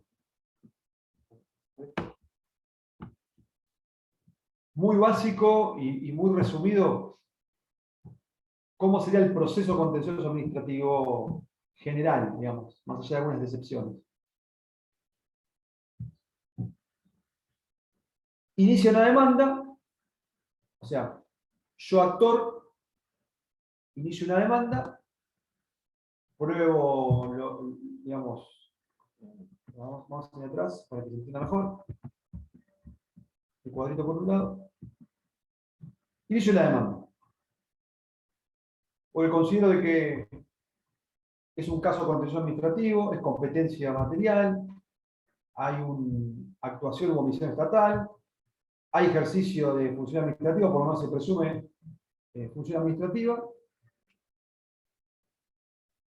cumplí los requisitos de admisibilidad, o sea, agoté vía administrativa, o si no hacía falta, no hacía falta, lo basé en el artículo 14, interpuse la demanda dentro del plazo de caducidad, dentro de 90 días, no habría problema. ¿Qué pasa? Yo presento esto y el juzgado, cuando recibe mi demanda, la somete a un examen de admisibilidad, que se llama. Le voy a hablar de código, así no muevo la filmina. el juzgado va a empezar a controlar ciertas cuestiones que tienen que ver con el cumplimiento o no de estos requisitos. Por ejemplo, una de las cosas que va a controlar es si se agotó la vía administrativa en caso de que hubiese sido obligatorio. O que yo lo pongo en la demanda, está habilitada la instancia, ya que bueno, el caso encuadra el inciso A del artículo 14, por lo tanto no hacía falta agotar vía administrativa. Si está dentro del plazo de caducidad y si se cumplieron otras cuestiones más que tienen que ver con el proceso y que son obligatorias de cumplimiento.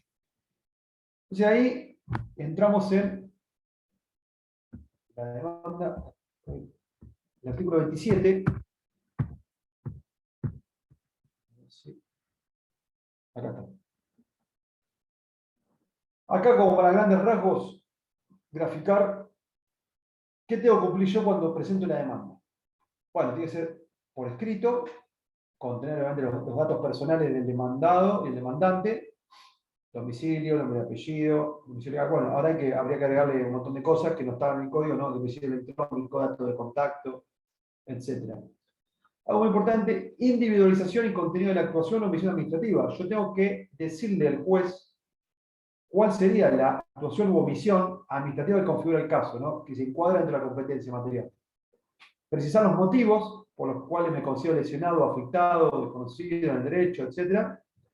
Y bueno, en los hechos, una relación metódica y explicada de las circunstancias, con especial referencia a los hechos en que se funde la pretensión expuesta de modo claro y conciso. Lo importante es eso, no es ser tan abultada la demanda, tan extensa. Mientras sea clara y precisa y quede configurado esto, es suficiente.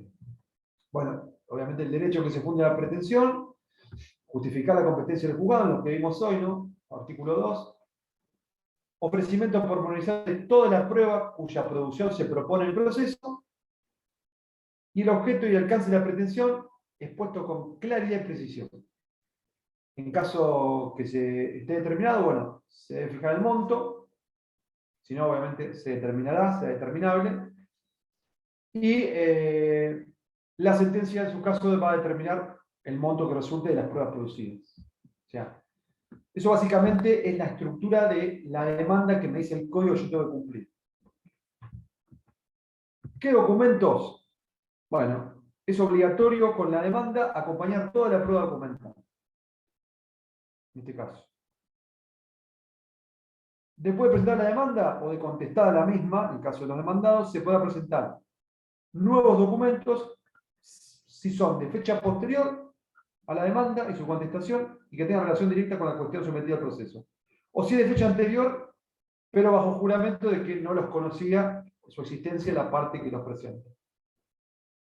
Habiendo sido individualizado en la demanda contestación, la parte solo lo haya podido obtener después de presentar el escrito. Muchas veces pasa que están en poder del Estado muchos documentos. Entonces yo no lo puedo acreditar. Entonces en ese caso está la excepción.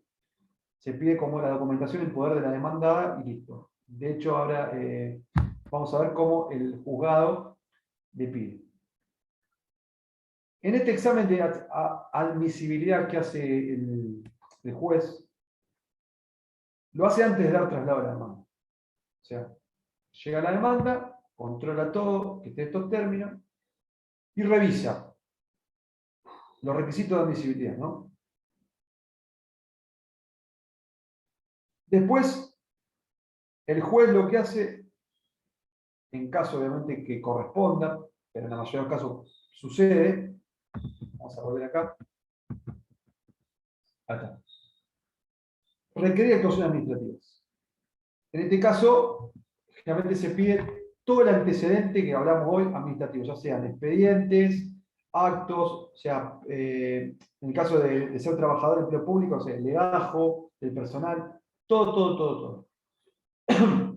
Le da un plazo para remitir todo, que son 15 días, y una vez que se recibe en el juzgado, la parte demandada, el expediente administrativo o toda documentación administrativa, nuevamente se corre traslado al actor para que pueda ampliar o transformar la demanda, porque muchas veces sucede de que yo fui por una pretensión impugnatoria y resulta que voy a hacer un reconocimiento de derecho, pero sin dejar de impugnar el acto administrativo, porque surgen elementos que yo desconocía que estaban en la documentación administrativa y que recién tomé conocimiento ahora porque el juez le intimó a presentar. Entonces, bueno, después la demanda, examen de admisibilidad, bueno, el juez puede, si ve que hay algún incumplimiento, bueno, intimar a que se subsane, se puede rechazar la demanda por inadmisible o se admite. En el caso de que se admite, se requiere actuación administrativa como José y se corre traslado nuevamente. Bueno, ahí, ¿cómo se notifica la demanda? Es importante saberlo, acá lo pusimos. Bueno, en caso de que la pretensión fuera contra la provincia de Buenos Aires o un ente provincial, se tiene que notificar al fiscal de Estado. Hoy todo esto es electrónico, digamos, lo cual queda totalmente obsoleto lo que estamos hablando, pero la norma es aplicable porque obviamente hoy lo hacemos por vía electrónica, pero sí hacerlo al fiscal de Estado. En caso de que la pretensión fuera contra la municipalidad, va contra el intendente municipal la notificación. Si obviamente hay una ordenanza municipal, el presidente del consejo. Caso que sea un ente centralizado provincial, a la autoridad superior. Autoridad superior del ente centralizado municipal, cuando la pretensión fue erigida en su contra. Si una persona pública no estatal, o sea, un colegio profesional, a la autoridad superior, o sea, un presidente.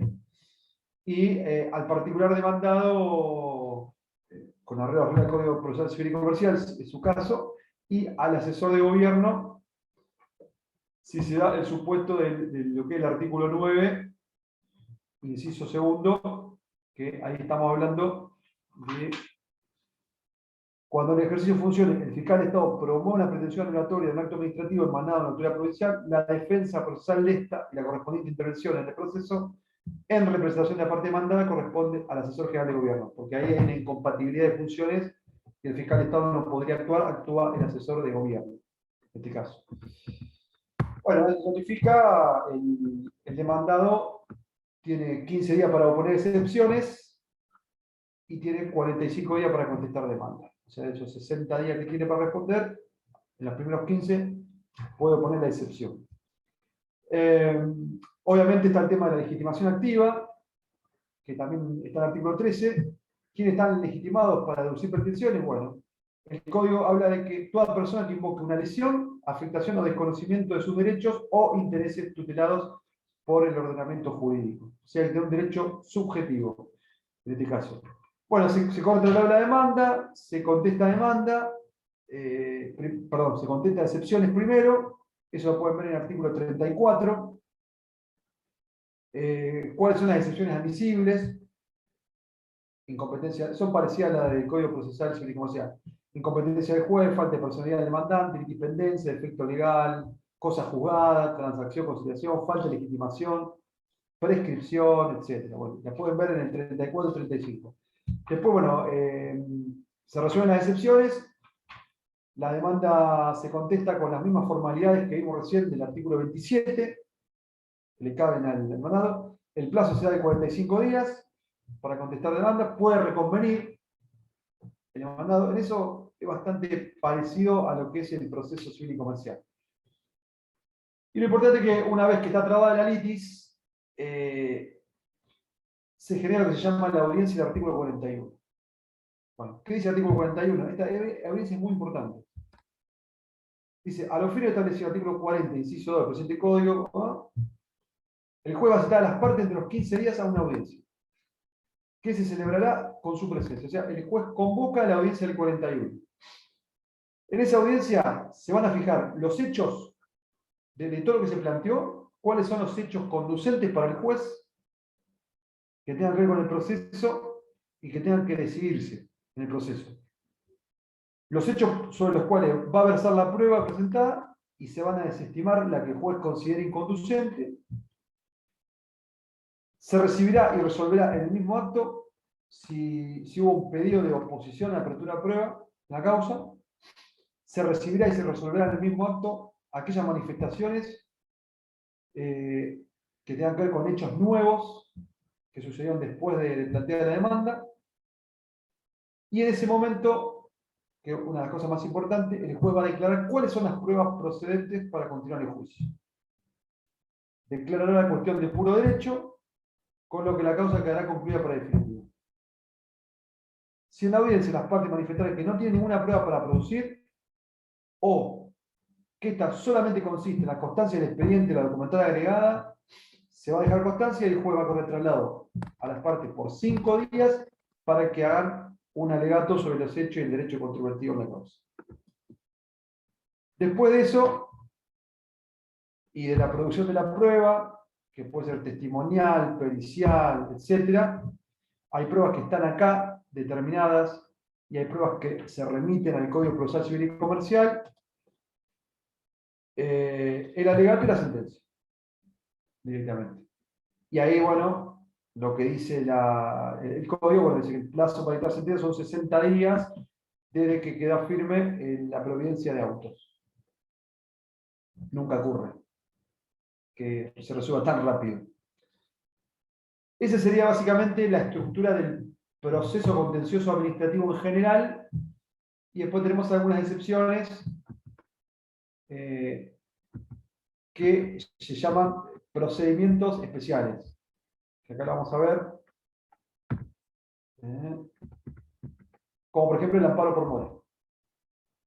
El amparo por mora, nosotros habíamos visto que en la pretensión del 12, inciso 6, se libre la orden judicial de pronto despacho. Bueno, eso tiene que ver con el amparo por mora, que es lo que hablamos con Guido hoy, ¿no? Cuando uno recurre a la justicia para que el juez le ordene a la administración judicialmente, primero los motivos que explique, por los cuales está esta demora denunciada. Y acá está bien establecido, ¿no? El que fuere parte del procedimiento administrativo podrá solicitar judicialmente si hubiera orden judicial de pronto despacho. Otra vez hablamos del procedimiento administrativo. Dicha orden será procedente cuando alguno de los entes referidos hubiera dejado el plazo fijado. Y esto tiene que ver todo con el procedimiento administrativo. ¿Por qué? Porque acá no estamos hablando de una pretensión ni anulatoria, ni resarcitoria. Acá lo único que nosotros estamos yendo a la justicia para que la justicia obligue a resolver a administración. ¿A resolver qué? Un trámite pendiente de resolución que quedó en la administración misma, sujeta a los procedimientos administrativos. Esto, recursos, plazos administrativos, dentro del procedimiento. Ahora, después de ahí, que yo metí pronto despacho administrativo y demás, y no tengo respuesta, ni siquiera una denegatoria, bueno, puedo operar el silencio, o también puedo ir por amparo por mora en este caso. Porque una cosa no excluye la otra. Ahora lo vamos a ver. El amparo por mora es una herramienta genial y muy efectiva, como hablábamos recién, y está dando muchos resultados. ¿Qué hace el juez? Le pide explicaciones, le da un plazo no más de 5 días para que informe la demora. Contesta el requerimiento del Estado o se vence ese plazo de 5 días. Si no contesta, el juez va a resolver librando la orden si correspondiere para que la autoridad administrativa responsable despache las actuaciones del plazo prudencial que se establezca. Generalmente son 15 días que están dando, por lo menos, los municipios. La resolución que adopte el juez determinará ser irrecurribles. La sentencia será susceptible de reposición dentro de 3 días notificada mediante escrito fundado. O sea que tenemos una inactividad de la administración, no resolvió. Me voy a la justicia, le pide explicaciones por 5 días, le da explicaciones dentro del plazo, resuelve si considera o no considera que esas explicaciones son suficientes. Si no da explicaciones o son insuficientes esas explicaciones, bueno, va a resolver seguramente que resuelva en un plazo de 15 días, bajo apercibimiento de aplicar sanciones, astreinte y demás. O sea, ahí se genera ¿qué? El acto administrativo que yo necesito, para después impugnarlo por la vía procesal impugnatoria del inciso primero, en caso de que sea un acto administrativo, o el inciso segundo, un reconocimiento de derecho, etcétera, etcétera. Ahí empiezo la rueda de las pretensiones procesales del artículo 12. Pero hasta ahí yo no pude agotar vía porque hay silencio. Sin embargo, el artículo 16 del Código me habla de silencio administrativo. Y me da 2 supuestos, fíjense. Y esto es cuando la actividad, la inactividad de la administración es evidente. Cuando no resuelve. Estamos en el mismo caso del amparo por mora. Pero acá tengo una herramienta administrativa. Dice, cuando hubiera vencido el plazo, y si tuviese que resolver un recurso, reclamo o petición planteado sea el interesado podrá solicitar pronto despacho, que es lo que yo le puse en el modelo. Yo puedo decir, che, mirá, el director resolvió esto, yo metí un recurso jerárquico, no se vencieron los plazos para que vos resuelvas, no resolviste, le meto un pronto despacho. Bueno, son 30 días hábiles que tienen que correr para presumir la existencia de una resolución denegatoria e irme a la justicia. Entonces, ¿no resuelve? Bueno, yo considero que resolvió denegándome mi petición administrativa. Entonces, ahora sí me puedo ir a la justicia directamente, cumplir el plazo de caducidad de 90 días y plantear la pretensión que yo considere. Pero también me dice que puedo promover la pretensión sobre la base del silencio administrativo cuando el Estado, en este caso, omita o retarde el dictado de actos de trámite o preparatorios, que no son definitivos en este caso. Acá tengo que meter el pronto despacho y esperar de nuevo los 30 días. Entonces, estamos hablando de resoluciones finales o trámites previos. Pero fíjense que el Código Contencioso Administrativo, ya sea por vía de silencio administrativo o amparo por mora, que una cosa no me impide la otra. O sea, no me impide aplicar silencio primero y después amparo por mora. No me lo impide. O sea, irme por esta vía del pronto despacho e irme a la justicia de derecho e impugnar el acto, o irme a la justicia de derecho para meter el amparo por mora. ¿Se entiende? O sea que ante la inactividad yo tengo varias vías. Por eso lean bien el artículo 16, el artículo 76 y demás, que ahí está todo clarito, cómo yo voy a forzar a que la administración cumpla su obligación de resolver. Porque yo, siempre es mejor tener una resolución expresa que un silencio. Por eso el amparo por mora me genera a mí que la administración diga algo, por lo menos. Aunque sea un disparate, pero diga algo. ¿Por qué? Porque yo de ese disparate voy a tener argumento y material para trabajar en una pretensión procesal impugnatoria, resarcitoria o de restablecimiento de derechos. Entonces siempre vamos a tener, digamos, la posibilidad de hacerlo. Y para no extenderme demasiado, porque el tema da para mucho, pero es importante que dentro de esta columna de las pretensiones, el Código Procesal, en el artículo 64, creo que es, no, 67. Nosotros veíamos recién que uno puede impugnar un acto administrativo, ¿no? Y se traslada la demanda al Estado, son 60 días que puede tener.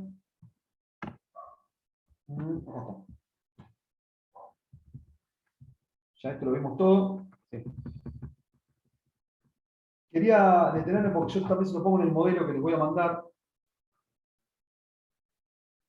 Que yo cuando mi pretensión tiene que ver con la anulación de un acto administrativo, yo puedo optar por un proceso especial que es más corto,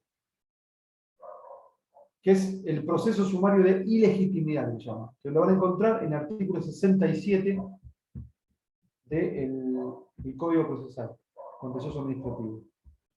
¿Acá? A ver. Va abriendo la ley, así que vamos a seguir. ¿Qué dice? Contra los actos administrativos de alcance particular o general, la parte actual tendrá la opción de formular la pretensión bajo el régimen de proceso ordinario que veíamos recién,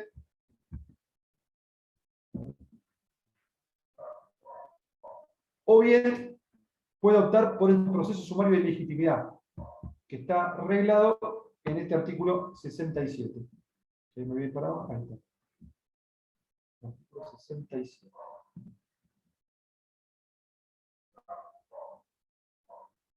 Acá está. Artículo 67.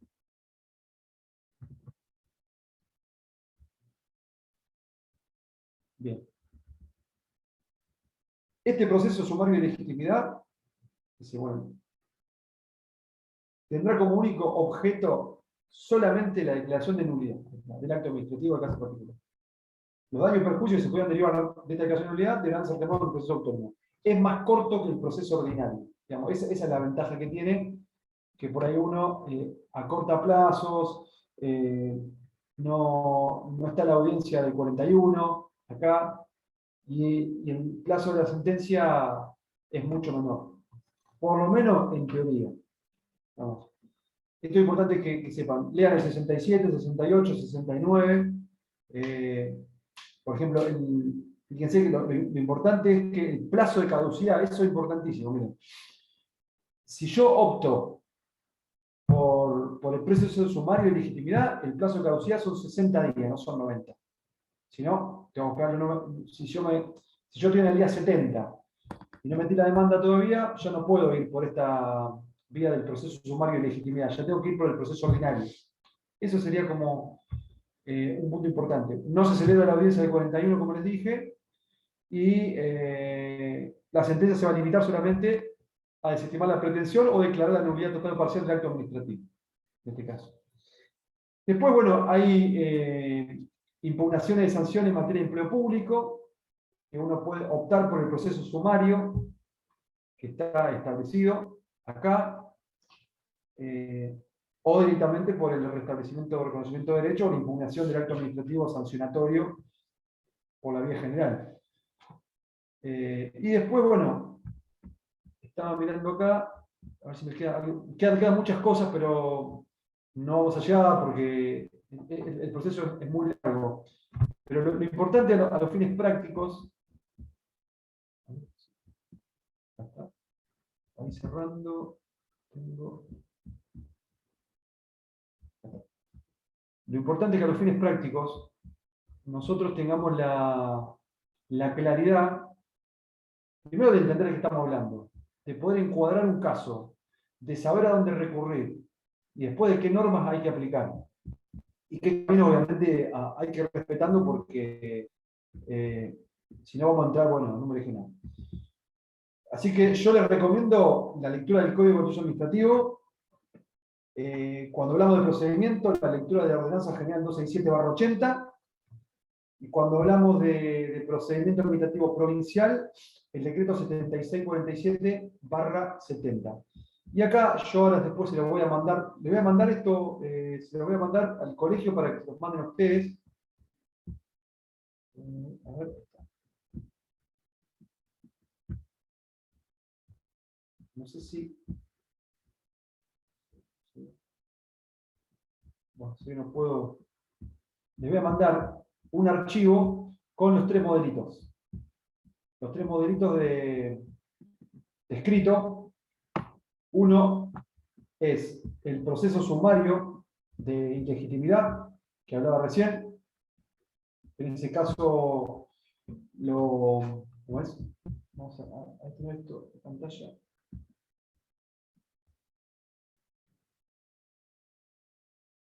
Sería una impugnación de un acto administrativo por el proceso sumario de legitimidad.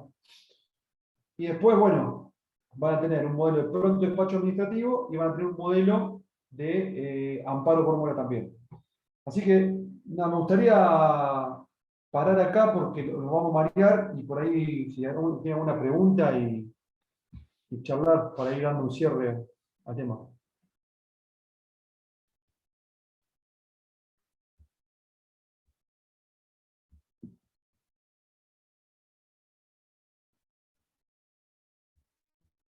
A ver si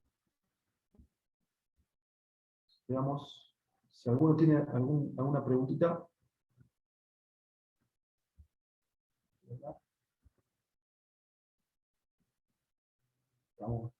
Se marearon mucho, quedó claro el tema. Bueno, entonces estamos como para ir dando un cierre.